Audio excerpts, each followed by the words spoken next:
Hello viewers, welcome to another tutorial by Project Maker. In this video, I will be teaching you how we can make a random password generator using only 14 lines of code in Python. So if you are new to this channel, please hit the like button and click on bell icon to watch my video first. As you can see on the screen, I have already created a lot of Python projects for beginners. So if you are a Python beginner, you can try all these projects. Let's add another project to this playlist. So let's move to our destination folder. So as you can see, this is our destination folder and it is empty, so we will open this folder in VS Code. I will just right click and click open with code. So as you can see, our VS Code has opened on the screen. So now let's create a new Python file here. So I will just click here and write password.py.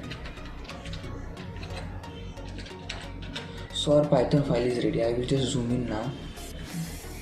So in this project, for the password generation, we will be using lowercase letters, uppercase letters, digits, punctuation marks and some symbols which will make our password stronger, and we can use this password to protect our various social media accounts such as WhatsApp, Facebook, Instagram and so on. So to use lowercase letters and uppercase letters, we have to import a package called a string. So I will just import it now,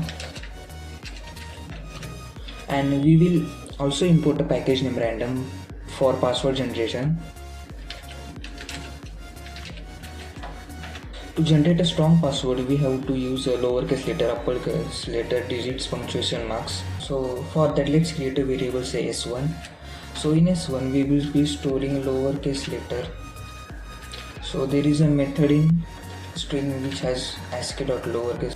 This method contains all lowercase letters. So in the similar way, we will be storing uppercase letters. So I will just copy this line and write here uppercase. And in the similar way, we also require some digits. So for that, there is a method in the string package called as digit. So I will import a digit method in variable called s3. As you can see, to make our password stronger, we should also include punctuation marks.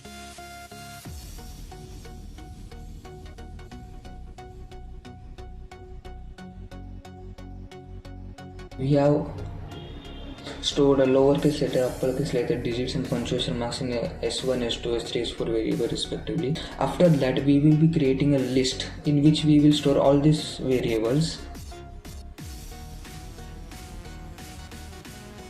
So in this list, we will be storing all those variables. So I will just extend all these variables in this list using extend method. So I will just write x.extend and the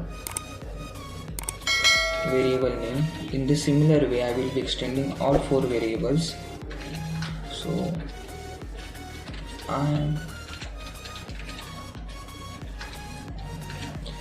as you can see, I have extended all the 4 variables in the list. So now let's print the list to check the output. So I am printing S. I will just run this program. So as you can see, our S list contains all lowercase letters, uppercase letters, punctuation marks and digits also. So let's close it. After that, we will just shuffle all those elements and we will take a user input for password length. So let's shuffle our elements. So I will just use random.shuffle and add s to it. So I will be declaring another variable p. In that variable, I will take a user input which will be of integer data type, and I will just write enter password length. So enter password length.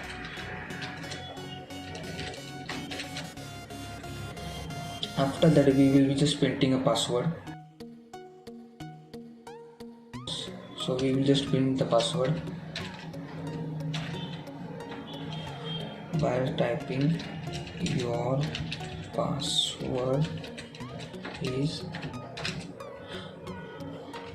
So to print password, we will be using join method. This join method combines all list elements as a string and displays the output.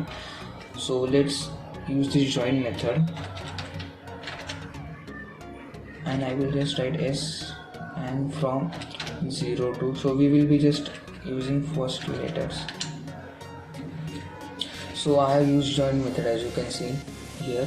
So now our password will be printed according to the user input. So let's run this program to see the output. So as you can see, it is asking a enter password length, so I will just type 12.